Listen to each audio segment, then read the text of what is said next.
Jonas, naniwala ba si Catherine na ako ang nanay niya? Oo, Isabel. Sinasabi ko na nga ba eh. Alam mo, kung kanina pa lang sumama ka na sa amin, di sana hindi tayo nagkaproblema ngayon.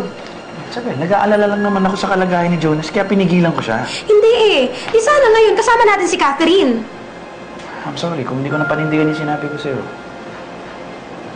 Ngayon, alam na ni Catherine na ako ang nanay niya. Sigurado ako susumbatan niya yan si Scarlett. Tapos baka mamaya, ano pang mangyari sa kanya? Mamaya saktan pa ni Scarlett si Catherine. Huwag ka mag-alala, Isabel. Nakausap ko na si Catherine. Ang sabi ko sa kanya, mag-iingat siya kay Scarlett. Ang problema lang, aalis na silang dalawa. Hindi ko alam kung saan sila pupunta ngayon. Ha? Baka yun yung paraan niya para itakas si Catherine. Hayop talaga yung babaeng yun. Ibig sabihin, wala siyang balak na ibalik sa atin si Catherine.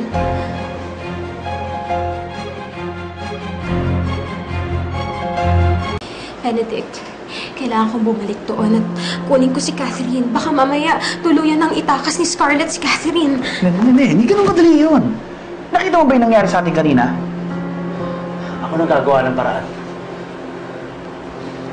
Pupuntahan mo si Catherine? Sama ako.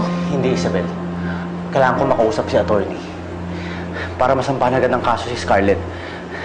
Para sa pagtangka niya sa buhay ko. Sa ganoong paraan, makulong na agad si Scarlett para hindi tayo mahirapan na makuha pa si Catherine. Ano ba? Ang babagal nyo! Kung tuluyan ng mailayo ni Scarlett si Catherine, paano pa makakatulong yung pagsampa mo ng kaso? At least may gano'n tayong ginagawa para masolusyonan yung problema natin. Nagpaparinig ka ba? Benedict, Jonas, alam kong makakatulong yung plano mo sa pagsasampa ng kaso. Pero bilang nanay ni Catherine, nararamdaman ko yung paghihirap niya ngayon kay Scarlett. At sa tingin ko, kung hindi tayo kikilos agad, baka mamaya tuluyan ng mailayo ni Scarlett si Catherine sa atin.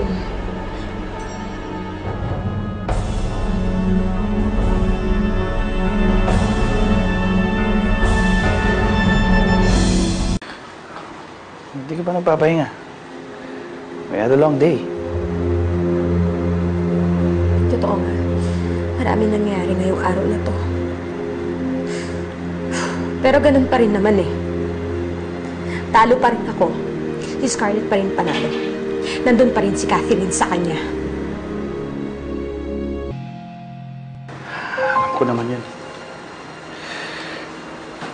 Pwede rin naman natin isipin na wala nang laban si Scarlett sa atin. Alam mo, nakikita ko na darating na yung araw na tuloy na magkakalapit kayo ng anak mo.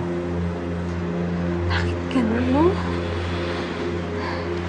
Bakit ngayon pa nalaman yung totoo? Bakit hindi noon pa? Ang daming nasahing na oras sa aming mag-ina. Because everything happens for a reason. For an order.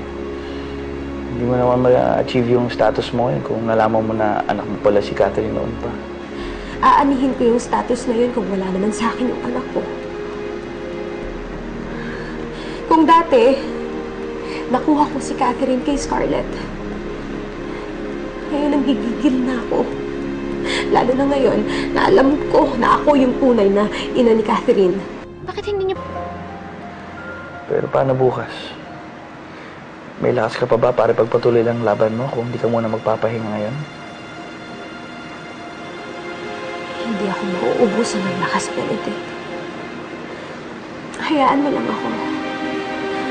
Kakalma lang ako kapag nakaisip na ako ng paraan ng gagawin para magkasama kami uli ng anak ko.